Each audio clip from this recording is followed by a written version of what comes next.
Bueno, muy buenas tardes para todos y para todas. Bienvenidos nuevamente a una sesión más de nuestra clase de política criminal.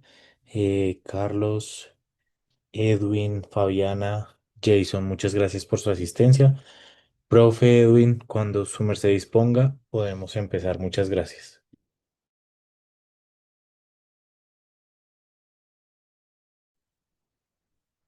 Bueno, buenas tardes. Quiero, antes de continuar, saber si se me escucha bien, porque estoy en un computador que no había usado antes. Entonces, quiero tener la certeza de que me escuchan bien. Sí, señor, le Sí, escuchamos. señor. Vale, perfecto. Muchas gracias. Entonces, ya en 2 minutos iniciamos. Voy a permitirme compartirles pantalla. En un momento.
Bien, bueno, como venía hablando con ustedes, estimados doctores, nuevamente muy buenas noches.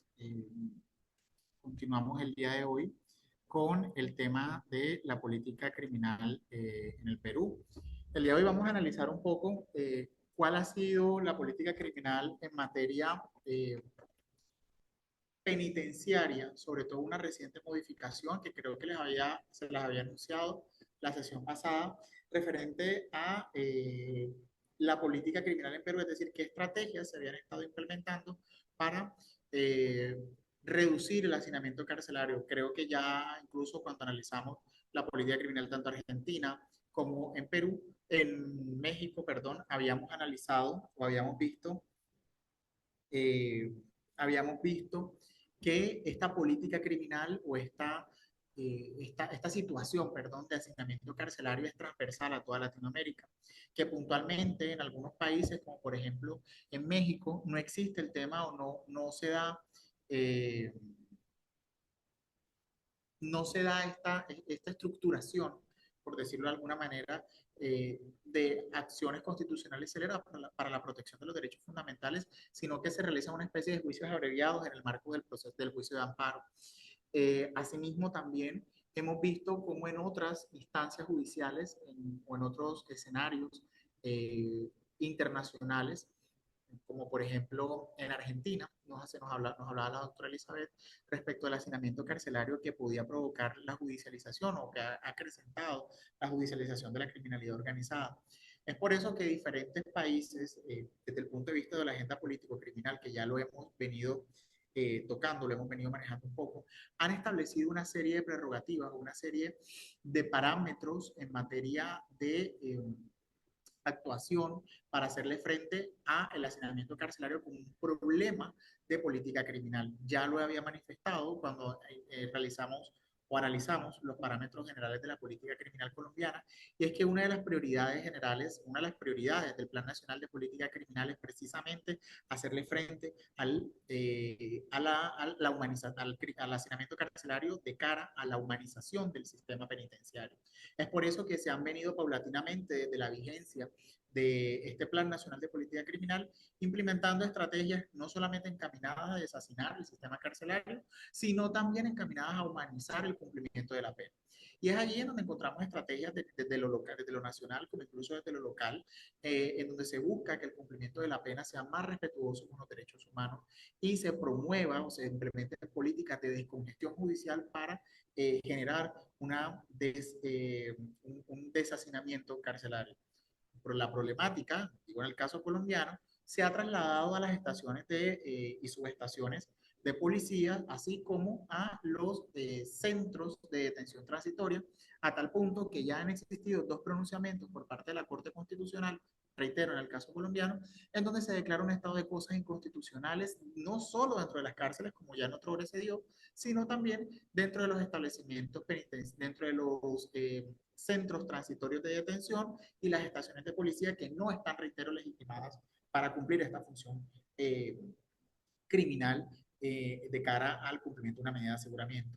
Este problema, reitero, carcelario, de hacinamiento, ha sido transversal a toda Latinoamérica, pero es precisamente por el panorama criminológico al cual nos vemos expuestos. Ya lo dije anteriormente, una de las prioridades en materia de la agenda político-criminal internacional ha sido la criminalidad organizada.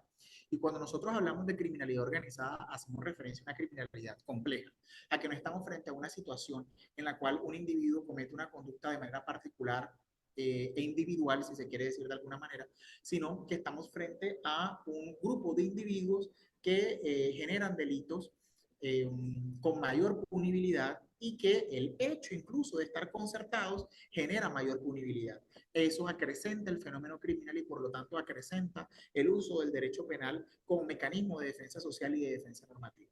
Situación esta que se ha visto o se ha evidenciado en el Perú. Esta situación ha sido clara, como lo dije, no solo en Latinoamérica, sino también en el Perú, a tal punto de que exista también o se considere que exista hacinamiento carcelario en Perú. Y es por eso que desde el año pasado, bueno, los últimos años, diría, eh, esté presentando eh, se estén presentando a nivel internacional políticas en materia de reducción del hacinamiento carcelario. Este hacinamiento ha sido uno de los principales problemas en materia de seguridad en el Perú. Eh, la capacidad del sistema penitenciario, como también sucede en gran parte de Colombia, aunque ya el director nacional, el director del IPEC a nivel nacional en el Congreso, en el segundo Congreso de Derechos Humanos y Derecho Penitenciario que se hizo en Santa Marta, manifestó que el hacinamiento carcelario en Colombia tiene una escalada, descenso, perdón, y que se está propendiendo por la humanización de la pena. Eh, en los últimos años, el hacinamiento carcelario en el caso del Perú ha oscilado entre el 120 y 140% superior a la capacidad máxima de los estamentos carcelarios. Acuérdense ustedes que el INPE, no es INPE sino el INPE, hace parte del Consejo del Comité de Seguridad Nacional y de Política Criminal que está anexo, que está dentro del Ministerio de Justicia y del Derecho en el Perú. ¿Cuáles han sido los lugares más críticos o más hacinados? El Callao, Arequipa, Trujillo, que casualmente o coincidencialmente frente a el índice de criminalidad, presentan índices altos de criminalidad en delitos que mayormente afectan la seguridad ciudadana, hurtos, homicidios, estos asociados a estructuras y organizaciones eh, criminales. También una de las situaciones que se ha visto o que se ha evidenciado como una problemática para el incremento del sistema carcelario, disculpen un momento, para el hacinamiento del sistema carcelario en el Perú, ha sido el uso excesivo de la prisión preventiva. Y no sonará muy común en el caso colombiano.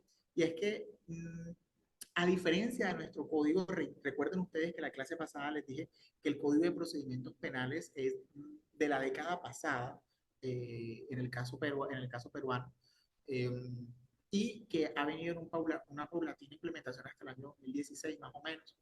Eso implica que exista todavía un rezago del sistema anterior y que ello conlleve a el uso excesivo de la medida de aseguramiento como un mecanismo de control social, como un mecanismo de asegurar el resultado del derecho penal o la eficiencia del derecho penal. Eh, no solamente eh, genera un problema de seguridad, sino que también puede generar un problema de congestión judicial al entenderse, perdón, la situación de privados de la libertad en medida de aseguramiento conlleva un problema de aceleración, de desaceleración, perdón, del sistema judicial.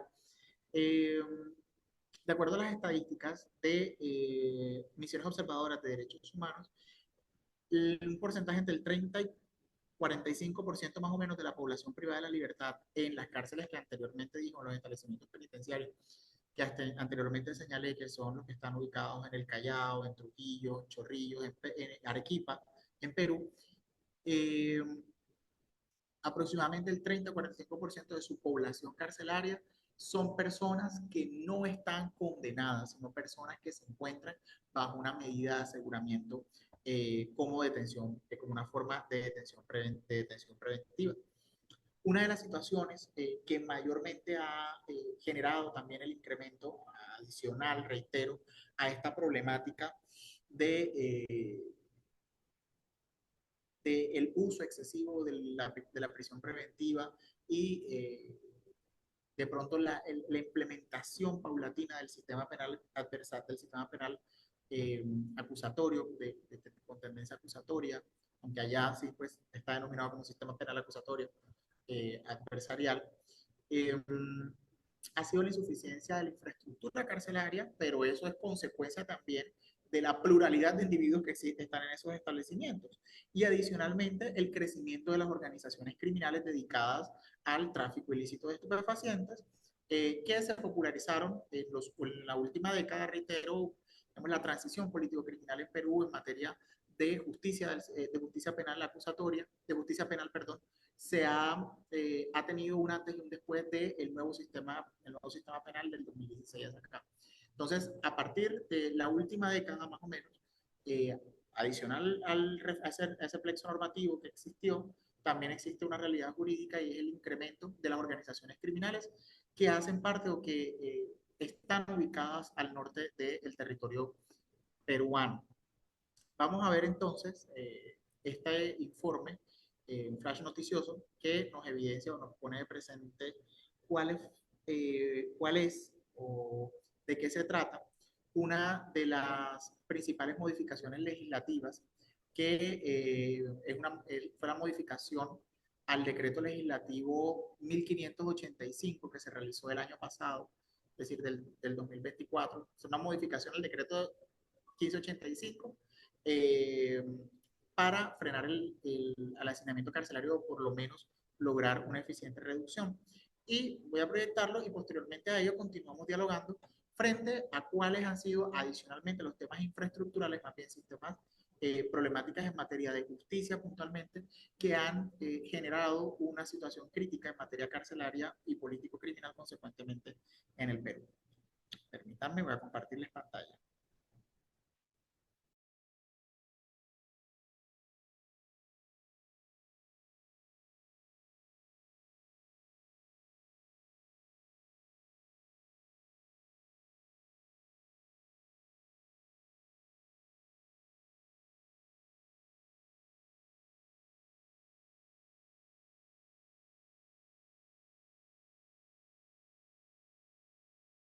Hace unas horas, el miércoles 22 de noviembre de 2023, mediante el decreto legislativo 1585, publicado en el Diario Oficial El Peruano, se establecen mecanismos para el deshacinamiento de los establecimientos penitenciarios. Soy Guido Aguila Grados, docente de GACAL, y quiero presentarles un nuevo flash jurídico de Tribuna Constitucional. Modifican legislación penal para reducir hacinamiento penitenciario. Sean todos bienvenidos.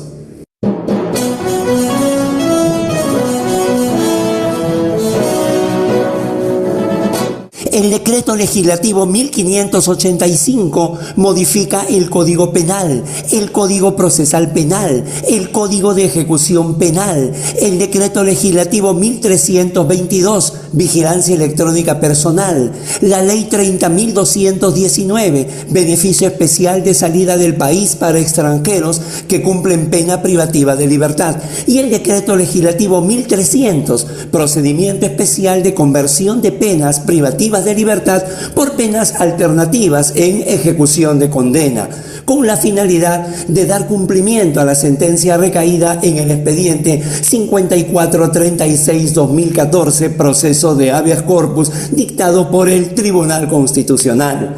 Resumiremos las modificaciones en el Código Penal y el Código Procesal Penal.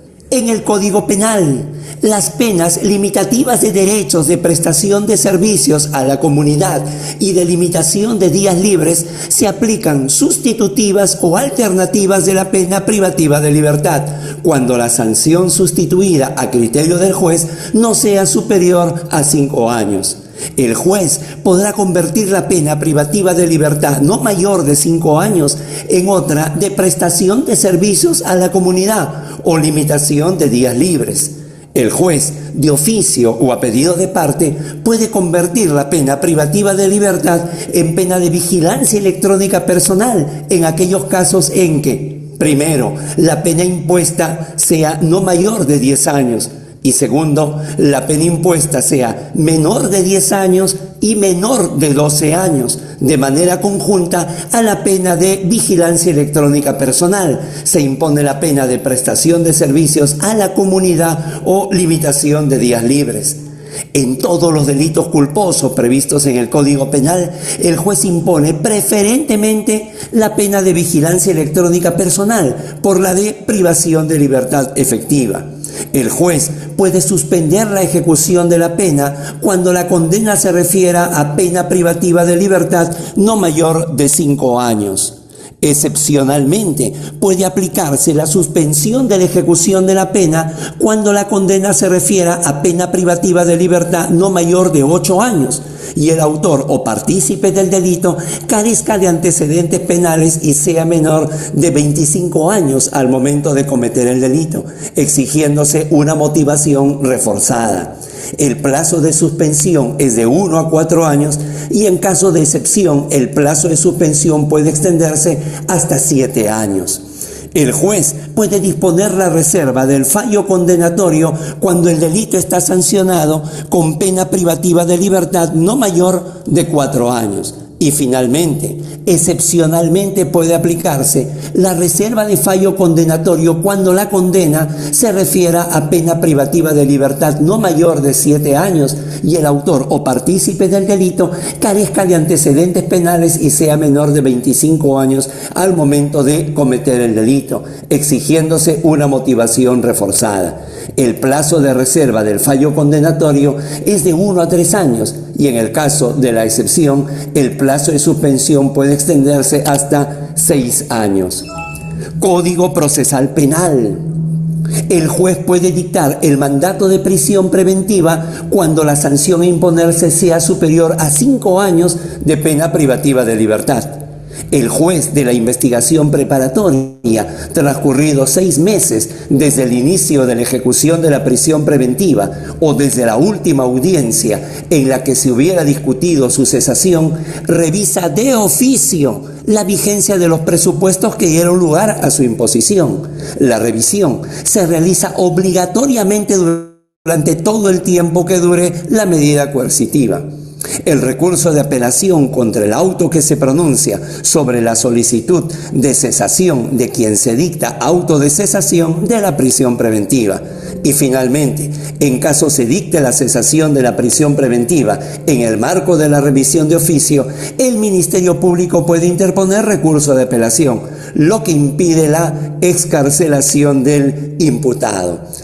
El decreto legislativo 1585 entra en vigor al día siguiente de su publicación en el Diario Oficial, con algunas excepciones. y las modificaciones al decreto legislativo 1322 se aplican de manera progresiva a nivel nacional en los diferentes distritos judiciales. Hay que señalar que estas modificaciones se realizan sobre la base de 2 sentencias del Tribunal Constitucional en procesos de habeas corpus. La 5436-2014, que estableció el estado de cosas inconstitucional del sistema penitenciario peruano y que dio un plazo de 5 años para que se tomen las medidas correctivas. Y la sentencia 3248-2019, que señala la motivación reforzada de la prisión preventiva y la exhortación para la modificación del Código Procesal Penal, estableciendo la revisión oficiosa de las prisiones preventivas dictadas cada semestre.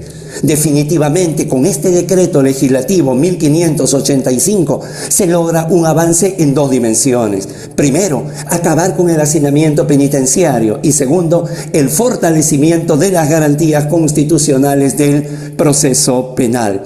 Suscríbase a Tribuna Constitucional y siempre encontrará la información jurídica oportuna y relevante. Y ya sabe,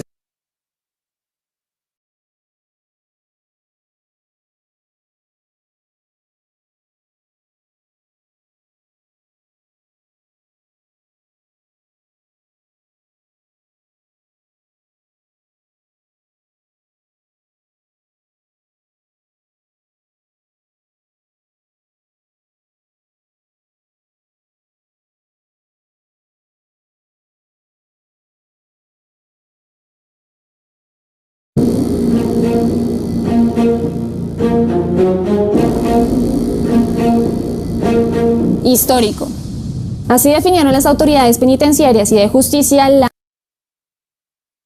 más reciente estadística de sobrepoblación carcelaria conocida a finales de agosto pasado. Es uno de los fenómenos más denunciados por los reclusos, quienes por décadas han compartido celdas minúsculas con más internos de lo que el espacio permite, donde caben 2, caben 3, 4 y hasta 5. Sin embargo, el panorama parece haber cambiado. El Ministerio de Justicia anunció una cifra de hacinamiento del 16% en los establecimientos a cargo del INPEC, un balance positivo en relación con la cifra de hace año y medio, cuando se hablaba de un número cercano al 54% en las 132 prisiones. ¿Cómo se llegó al número mágico? En El Espectador le contamos.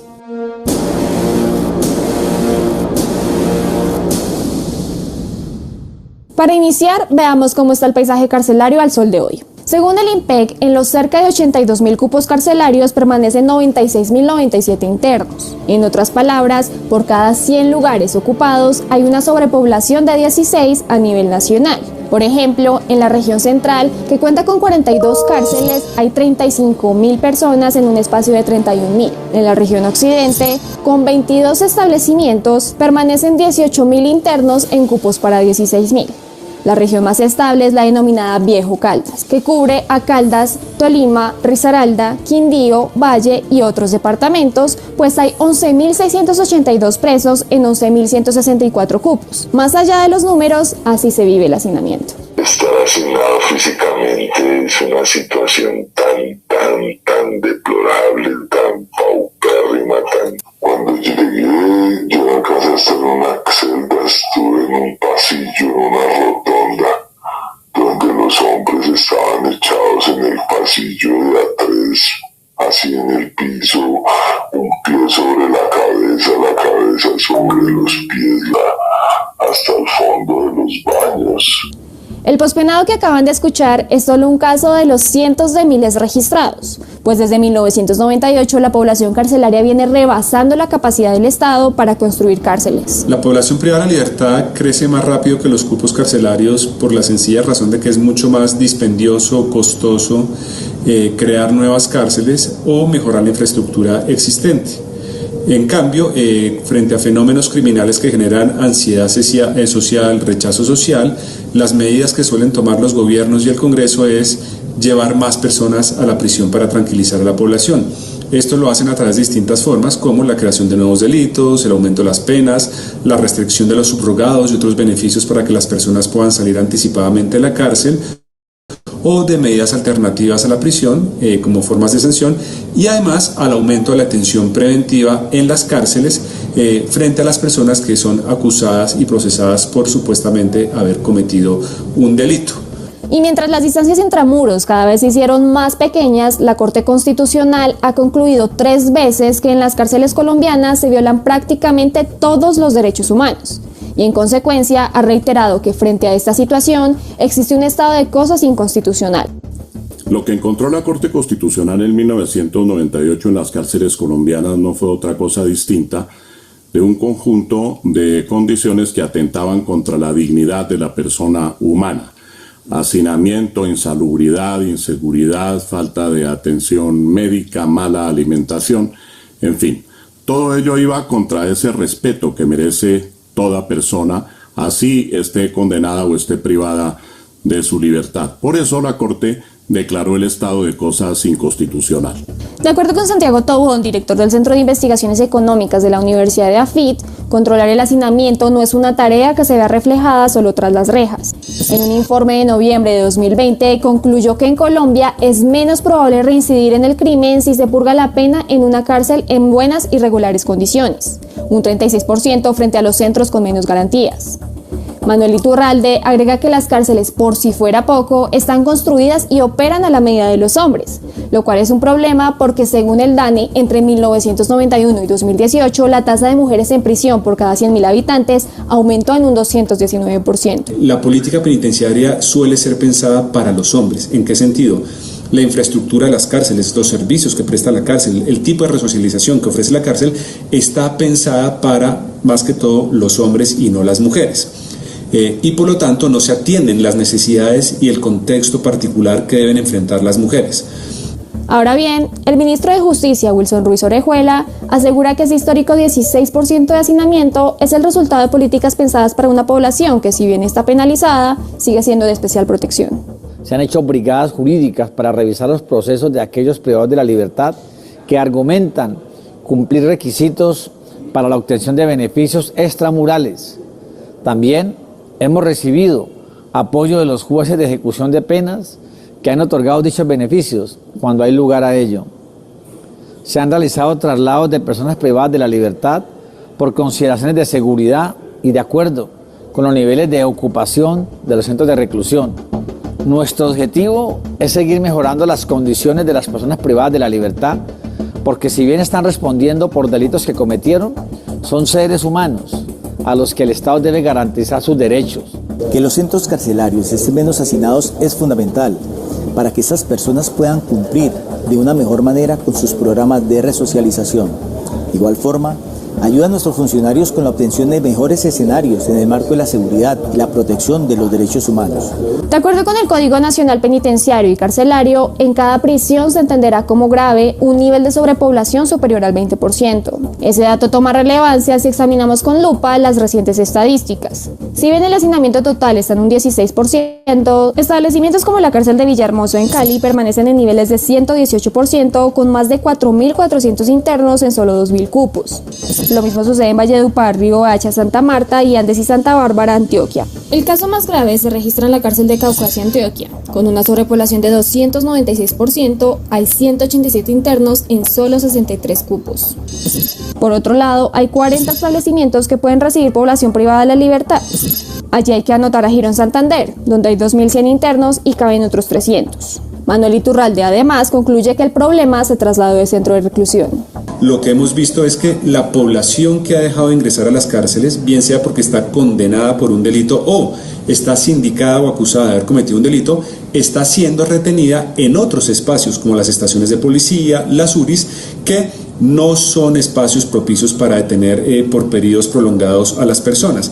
Entonces, esta es una situación que es grave y que con el tiempo va a empeorar, salvo que se tomen otro tipo de medidas como penas alternativas a la prisión o medidas de aseguramiento para personas que están siendo acusadas de haber cometido un delito, alternativas a la privación de la libertad. El pospenado consultado agrega que el hacinamiento trae por derecha otros fenómenos de criminalidad como las extorsiones por una cobija o un colchón o celdas exclusivas para reclusos con poder. Mientras la academia coincide en que se debe atacar el problema de raíz ejerciendo políticas que reduzcan el potencial delictivo de la sociedad, el Ministerio de Justicia inició la redistribución de los internos de estaciones de policía a cárceles con cupos disponibles. Y aunque el hacinamiento permanezca tolerable, a futuro, como explica el IMPEC, todavía resta resolver cómo entregar un mejor plato de comida y cómo reinsertar el pospenado en sociedad.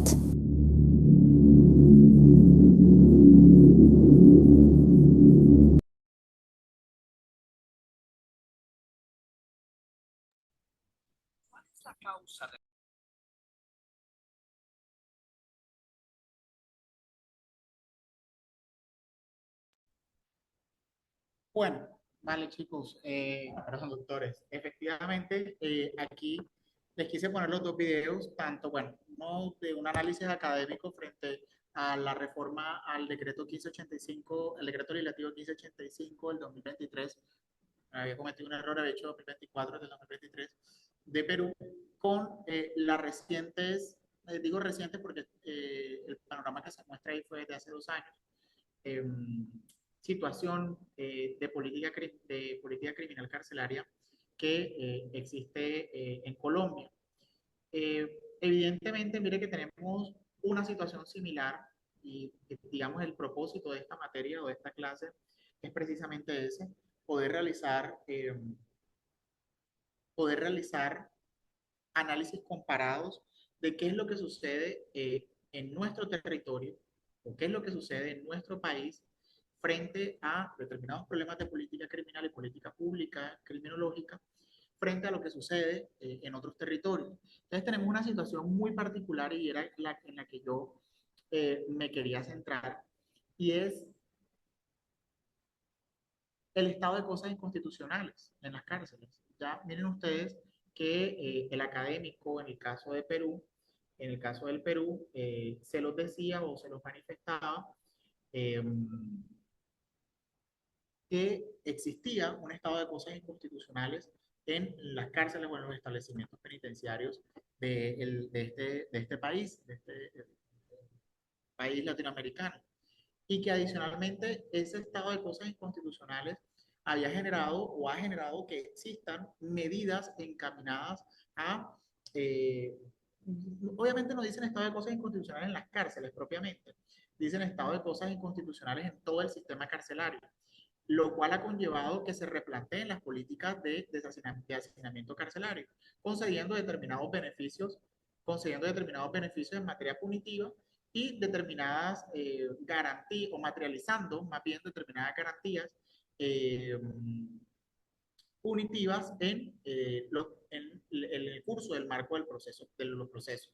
Sin embargo, no considero desde el punto de vista político-criminal que tengan mayor eficiencia en estas respuestas, porque, a ver, hay una cuestión muy importante y es, digamos, un principio en materia penitenciaria visto o como se ha visto últimamente en los diferentes entornos o realidades latinoamericanas. Y ha sido que el derecho penal está migrando hacia lo restaurativo, de ser retribucionista, la función de la pena de ser pura y dura retribucionista, se está generando un enfoque más restaurativo de la pena. Entonces, considero que si bien se han planteado diferentes estrategias desde el punto de vista criminológico, desde el punto de vista, perdón, penitenciario, en el caso de Perú, estas respuestas no han propendido efectivamente por un enfoque restaurativo de la pena. Es decir, sí han existido estrategias de deshacinamiento, como es la modificación que les conversaba la académica, la modificación del decreto 1585, que entraba a regir paulatinamente en el 2024, o gradualmente, perdón, en el 2024. Sin embargo, estas estrategias no, de pronto, requieren un mayor control en materia de humanización de la pena. Cuando estoy hablando de humanización de la pena, mucha gente, incluso retribucionistas puros del derecho penal, dice, no, es que usted lo que ve es que usted quiere ver la cárcel como un hotel. No, no, no. Si ya el Estado te está legitimando a privarte de la libertad, esa privación de la libertad debe ser en plena garantía de los derechos humanos. Y en plena garantía porque es que al individuo, el ciudadano que ha cometido un delito, no se le están reduciendo otros derechos más allá que el de la libertad individual propiamente dicha. Entonces, en ese sentido, sí considero que aún carece o aún se requiere de estrategias de carácter restaurativos en el sistema carcelario peruano. Voy a permitirme compartirles pantalla, sino que estoy intentando acceder desde mi tablet por por eso estoy mirando hacia este lado, pero no me está dejando. Voy a ver si puedo pasar la diapositiva de este lado.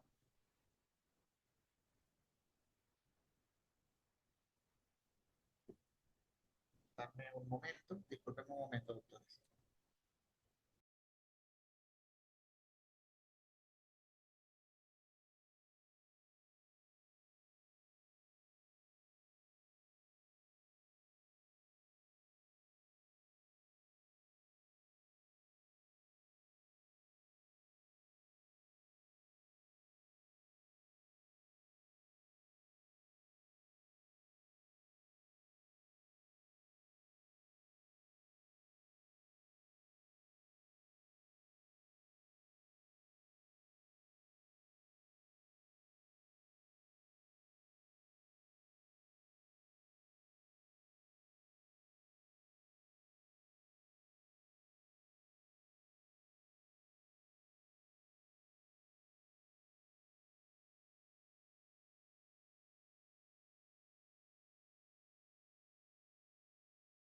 Bien, ya logré pasar la presentación. Voy a compartirles pantalla para pues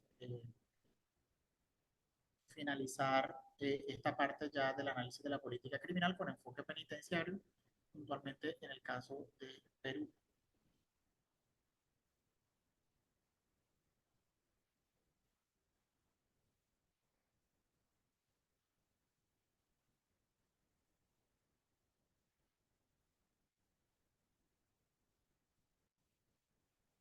Bueno, como les había dicho anteriormente, existe un incremento, bueno, la cifra me pasa un poquito por 5%, pero la cifra de población carcelaria en hacinamiento es del 120 al 140%. Las ciudades con mayor problemática en materia penitenciaria, por ejemplo, aquí la imagen, creo que esa es la cárcel de Callao, o la de perdón, la de Callao, la de Arequipa. Lurigancho dice que es la que presenta las mayores situaciones de violaciones o afectaciones en materia de estado de cosas inconstitucionales al sistema penitenciario.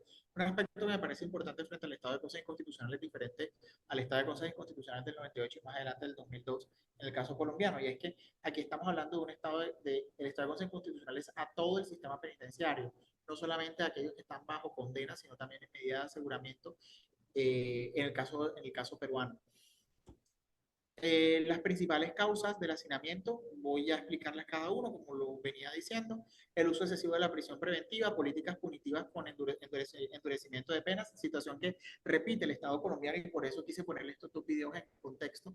Bueno, voy a tratar de ir un poco más rápido porque creo que me voy a pasar de tiempo. Eh, estos dos videos en contexto porque se analizan las realidades de ambos países, del Estado colombiano y de Perú, frente a las mismas políticas que se están implementando en un país y otro, con las mismas problemáticas sociales en materia, sobre todo, de una de las últimas causas que aparece acá, que es el crimen organizado. Infraestructura insuficiente y el poco uso de medidas alternativas o sustitutivas de la pena de prisión. En el caso de la prisión preventiva, esto ha generado no solamente que falte o que existe una carencia de argumentos, una situación que se impuso como carga en la modificación del 2016, y es que actualmente, así como en el caso colombiano, se debe argumentar de por qué se va a imponer esa medida restrictiva y por qué las otras resultan insuficientes. Con anterioridad a esa, la prisión preventiva aparecía de prima fase como una forma necesaria para argumentar la eficacia del derecho penal. Eso genera, consecuentemente, se generan demoras procesales y de manera secuencial, incremento de la sobrepoblación. Adicionalmente, una crítica muy puntual y que cambió la modificación del 2016, y es que se estaban imponiendo detenciones preventivas con delitos con penas inferiores creo que inferiores a 3 años, y eso conllevaba, penas no, medidas de aseguramiento, y eso conllevaba a que existiera una sobrepoblación carcelaria y que apuntara a un crecimiento de este porcentaje del 30 y del 40% de personas que no están privadas de la libertad por condena, sino por medida de aseguramiento o por o por detención preventiva. La otra situación, que como lo dije también anteriormente, que es padecimiento en el caso colombiano también, que guarda misma similitud en países del hemisferio. Eh, y también en países de este mismo continente de habla hispana, como en el caso de México, y es el incremento de las penas privativas de la libertad. Eh, y eso no se dio con ocasión de la última modificación, sino que desde los años 90 se establece, de acuerdo al régimen constitucional vigente, incluso un incremento eh, de las penas paulatinamente. Es decir, no existen modificaciones para crear beneficios punitivos, sino por el contrario, para realizar incremento de penas, a excepción de la modificación que existió en el año 2023. Las limitadas posibilidades de beneficios penitenciarios, salvo los subrogados penales y los beneficios que existieron con la modificación de la 1585. ¿Qué consecuencias ha generado el hacinamiento carcelario, las condiciones inhumanas o violaciones flagrantes a los derechos humanos? Falta de agua potable, saneamiento básico, incluso en algunos casos alimentación y aire puro. Una violencia interna como lo había manifestado, por ejemplo, reitero, en el caso colombiano, pero que también ya se manifestaba en el caso peruano con el, el pronunciamiento que generó el Tribunal Supremo y el Tribunal Constitucional, es que fue el sistema penitenciario fracasó. Es una violencia interna dentro de los establecimientos penitenciarios, pero es dentro del modelo de organización social que existe en esas instancias o que existe dentro de esas instituciones. Cuando le modelo de organización social, un modelo de organización social autoimpuesto y autoasumido por parte de quien ingresa al establecimiento penitenciario para poder vincularse de manera efectiva al sistema. Una capacidad débil del INPE, es decir, cuando hablamos de debilidad, no es que hablemos de uso de la fuerza necesariamente, uso de la violencia física, sino falta de personal capacitado y falta de efectivo, falta de servidores públicos dentro de la especialidad.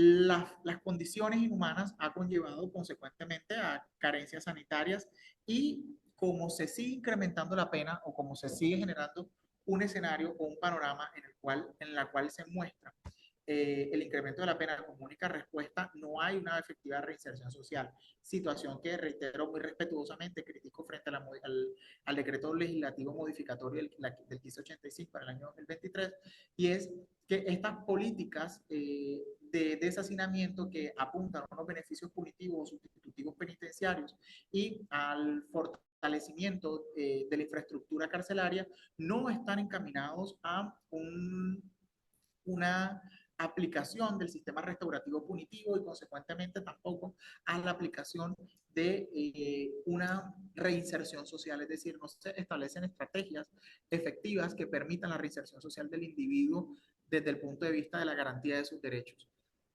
Ahora, pues dirán ustedes, no, profe, pero es que realmente en Colombia tampoco existe eso. Sí se han implementado estrategias, reitero, existe un lineamiento nacional, aunque también existe un lineamiento de la política criminal carcelaria.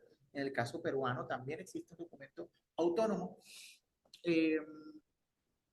Sí han existido parámetros ya desde el punto de vista del legislativo, en el caso colombiano, encaminadas a establecer beneficios penitenciarios para población privada de la libertad, puntualmente para mujeres. Contrario a lo que dice el video, que obviamente estamos hablando de un video, en el video del espectador, de una antigüedad de aproximadamente 2 años, 3 años, estamos hablando de un sistema penitenciario pensado, como lo dijeron allí, para hombres, porque es la población carcelaria mayoritaria, pero se han hecho unos primeros acercamientos, se han hecho unos primeros resultados que todavía no podemos medir la efectividad de los mismos por la poca aplicación en el tiempo que ha existido, y con esto me refiero a la denominada ley, la ley de segundas oportunidades, que plantea la vinculación al primer empleo a la población postergada, y segundo, esta reciente ley para madres cabezas de familia,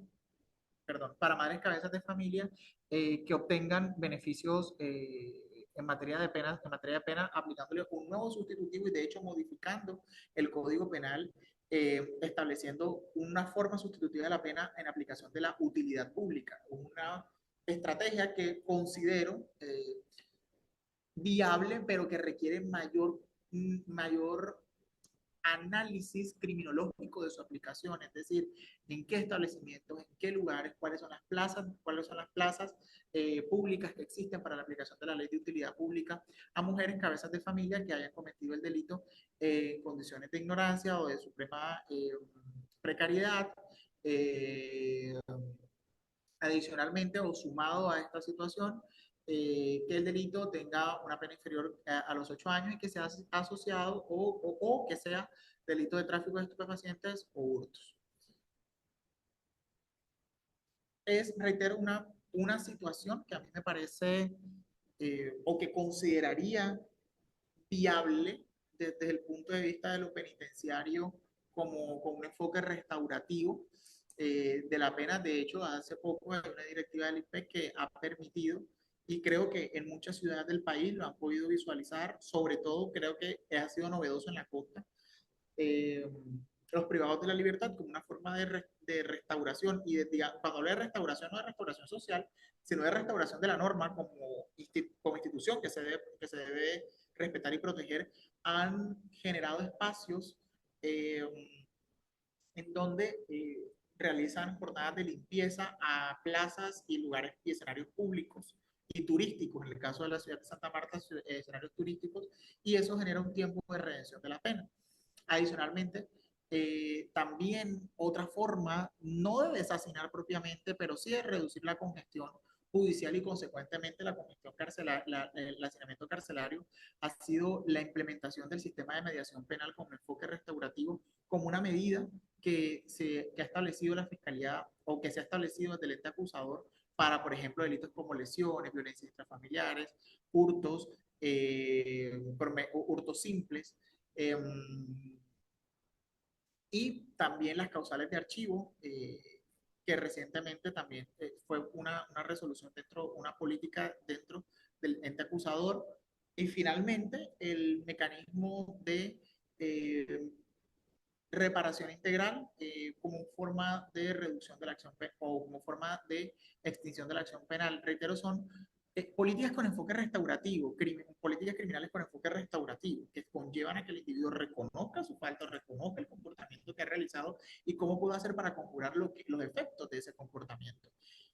Estas políticas criminales, en el caso de Perú, que promueven el deshacinamiento carcelario, no tienen o no tienen un vértice restaurativo, por lo tanto no implican una reinserción social efectiva. En materia de derechos humanos, como lo dijimos anteriormente, si hay una situación de insalubridad y una situación de riesgos sanitarios, evidentemente va a conllevar a brotes de enfermedades infectocontagiosas y virales que puedan generar un riesgo a la seguridad pública, como por ejemplo varicela, sarampión, enfermedades respiratorias, son, digamos, la común reiteración en establecimientos penitenciarios que generan una situación de salud, una situación de salud precaria, como lo hemos expuesto. No solamente el crimen organizado es una situación exógena a los establecimientos penitenciarios. En el caso peruano, también ha sido una situación endógena a los establecimientos penitenciarios. Eh, Eso ha sido, eso se ha visto puntualmente, como lo dije anteriormente, y es que existe una subcultura. Hay que entender que dentro de los establecimientos penitenciarios existe una subcultura en donde hay un dominio de espacios, territorialmente hablando, también hay un dominio de recursos y obviamente una estructura social. Entonces, decir que no existen estructuras sociales dentro de los mismos establecimientos carcelarios, incluso en el caso colombiano, es negar una realidad evidente, sobre todo para quienes están dentro del sistema, no digo como usuarios, sino como defensores o incluso desde la academia, eso es evidente que existe. Esta situación tampoco es ajena en el caso del Perú. El crimen organizado, dado que tiene una realidad externa, también una realidad interna en los establecimientos penitenciarios, en donde existen un liderazgo interno de las organizaciones criminales, cobro de extorsiones, así como lo dijo en el caso colombiano, también se ve en el caso peruano, solamente por obtener determinadas comodidades y respeto de garantías por sus derechos humanos existe una reiteración de estos comportamientos dentro de las cárceles, el cobro, por ejemplo, por dormir en un espacio del suelo. ¿Cuáles son las respuestas que en el caso peruano se han dado frente a esta crisis humanitaria, crisis de derechos humanos en el sistema penitenciario? Una situación que considero también abiertamente contraria a la realidad social criminológica y que también la manifestaron en el video que vimos anteriormente en el informe del espectador, la construcción y ampliación de los penales. La construcción y ampliación de penales conlleva a conjurar la crisis de momento, es decir, a corto plazo. Sí, obviamente la construcción de una cárcel no es ni 1 ni 2 años, es más tiempo. O un modular, no es ni 5 ni 2 meses, son por lo menos un año, año y medio.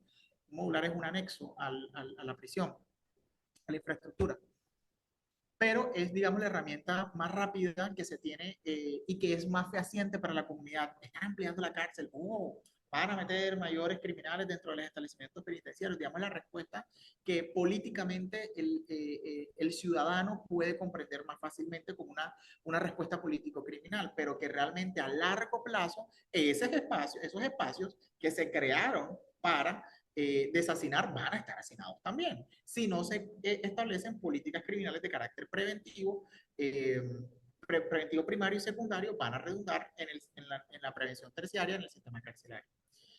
Bueno, a partir del año de hace 2 años aproximadamente, se ha planteado o ha existido una situación, bueno, desde el 2016 más o menos, pero popularmente, digamos, se ha generado con mayor interés desde el año pasado, apenas en el Perú, los denominados grilletes electrónicos. Ellos los denominan eh, grilletes electrónicos, pero nosotros son los denominados brazaletes electrónicos y son para penas menores de 4 años.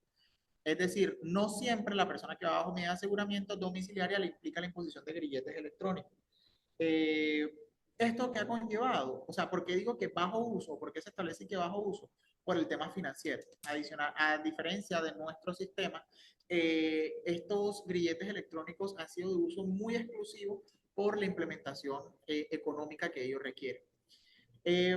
Las reformas procesales que, que han existido, como por ejemplo la que acabamos de ver y que se dio el año antepasado, ha reducido la detención preventiva o ha reducido el tiempo de detención preventiva y se ha promovido una justicia premial en donde se establecen mayor efectividad en la reducción de la pena para preacuerdos y negociaciones con la justicia.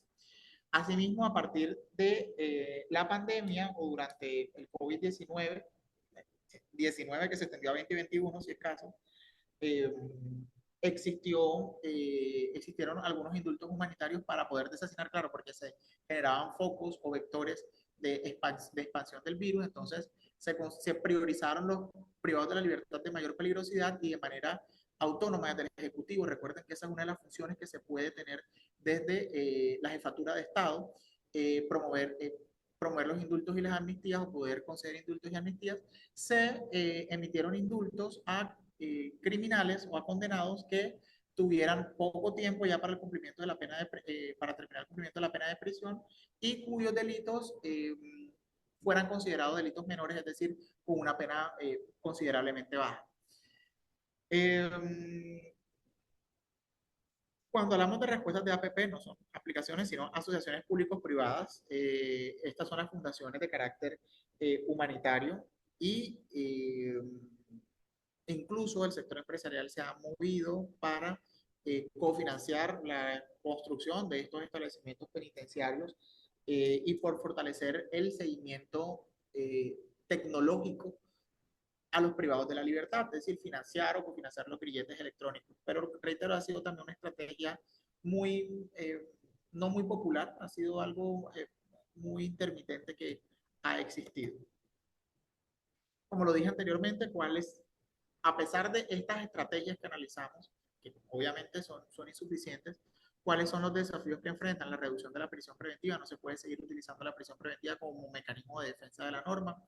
La ampliación de la oferta en materia judicial, es decir, promover mayor permanencia, de mayor existencia de funcionarios judiciales en determinados territorios, sobre todo en estos territorios en donde existen eh, mayores, mayores índices de hacinamientos carcelarios, como lo dije anteriormente, como lo es el caso de Arequipa, el Callao, Trujillo, donde existen mayores índices de hacinamiento carcelario. Importante ampliar los programas de, aunque dice rehabilitación, programas de reinserción social como función de la pena. No estoy tampoco muy de acuerdo con el tema de reinserción porque no se está insertando, no se está inyectando al individuo de la sociedad, sino de reconstrucción del tejido social. Entonces se tienen que implementar estas políticas que no considero que sean del todo negativas, pero encaminadas a lograr una reinserción social efectiva por parte del Estado sobre el individuo. Bueno, lo que habíamos dicho anteriormente, que a qué se debe el hacinamiento carcelario y que se requiere un crecimiento o que se requiere una, eh, una construcción más robusta del sistema carcelario con enfoque de derechos humanos.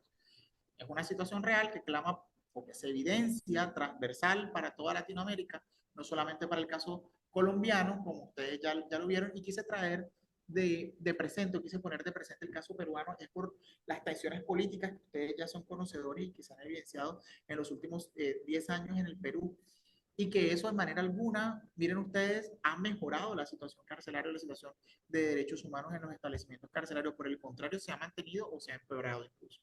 Entonces, se requiere que esta visión protectora de los derechos humanos no solamente eh, se evidencie en otro tipo de políticas, sino también en políticas públicas con enfoque criminológico, como lo son las cárceles, las cárceles en determinados territorios y en determinados estados. Importante tener en cuenta la realidad criminológica de cada territorio. Si vemos un país en donde potencialmente existe hacinamiento carcelario en varias ciudades, ¿qué privados de la libertad están en esas ciudades? ¿Y cuál es el índice criminológico en esas ciudades? Miren ustedes, por ejemplo, en el caso colombiano, bueno, en el caso del Perú, donde hablamos del Callao, Trujillo y Arequipa, eh, que curiosamente Lima, que es una de las ciudades, que es la ciudad capital, digamos, donde se concentra mayor parte de la impulsión política, no presenta estos índices de hacinamiento carcelario.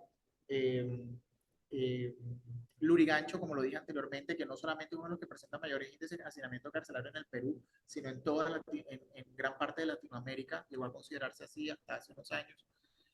Eh, Analizar cuál es la realidad criminológica de esos territorios, porque si miramos también en el caso colombiano, en el video, en el informe que nos proyectó el espectador, vemos por ejemplo el caso, puntualizaron municipios de Antioquia, creo que fue el Bagre, Antioquia, que dijeron el nombre del municipio, Santa Marta, puntualizaron Santa Marta, Valledupar.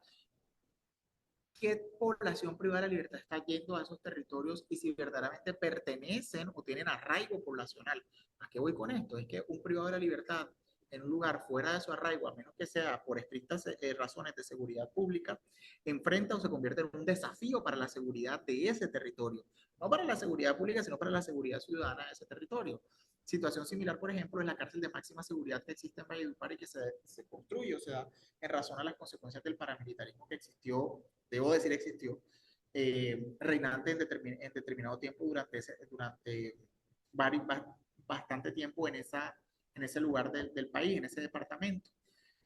Pero, por ejemplo, en el caso de Santa Marta, lo que tenemos acá es un centro penitenciario de mediana seguridad, que yo diría hasta mínima seguridad, y presenta unos altos índices de hacinamiento. Entonces no podemos decir que los que están aquí privados de la libertad hace referencia únicamente a los privados de libertad con condiciones de mediana seguridad. Es decir, aquí hay privados de la libertad que ameritan centros de máxima seguridad o estar dentro de centros de máxima seguridad, pero volvemos al tema de la construcción de más cárceles, lo cual no redunda en un escenario positivo para la política criminal territorial ni para la política criminal a nivel nacional. Señores, con esto hemos finalizado la política criminal en el Perú. Vamos la próxima sesión a devolvernos a Europa y a analizar escenarios que pudiéramos considerar opuestos. Vamos a analizar la política criminal de Países Bajos, de estos países o estos territorios hombre, que nosotros diríamos son novedosos en materia de seguridad y son el estado deseado para territorios como el nuestro en vía de desarrollo. Entonces, vamos ya viendo esta realidad tan multidimensional en el caso latinoamericano y países de habla hispana, vamos a retomar con otros países de Europa cuya cultura, no solo jurídica, sino social, va encaminada a la prevención del delito y qué tan efectivas han sido esas respuestas en esos casos, en esos territorios. Señores, con ello finalizamos por el día de hoy. Reitero, a su disposición cualquier duda e inquietud. Muchísimas gracias por su tiempo, por su atención y nos vemos, creo que la próxima semana, sí, con la política criminal en otros países de Europa. Iniciaríamos con Países Bajos. Muchísimas gracias, señores. Gracias, profe. Gracias, Feliz profe. noche. Feliz noche. Profe, muchas gracias, muy amable.